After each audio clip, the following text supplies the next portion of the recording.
তিন জিনিসের দিকে তাকালেই সওয়াব। কয় জিনিস? জোরে বলেন। এক নাম্বার আন-নাযার ইলাল মুসহাফ, কোরআনের দিকে তাকালেই সওয়াব, পড়া লাগবে না, পড়লে তো সওয়াব আছে, তাকানো মাত্রই।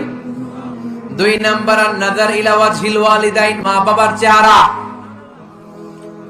মা বাবার খেদমত করলে তো সওয়াব আছেই, টাকা দিলে তো সওয়াব আছেই, কিন্তু মা বাবার চেহারার নজরের দিকে যদি রহমতের নজরে একবার তাকান, একটা কবুল হজ করলে যেই সওয়াব, ওই সওয়াব আমল নামাই দিবে কে?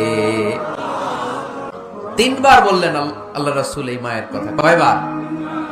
আল্লাহর হাবিব বললেন মা মা মা, তারপরে মা কয়বার?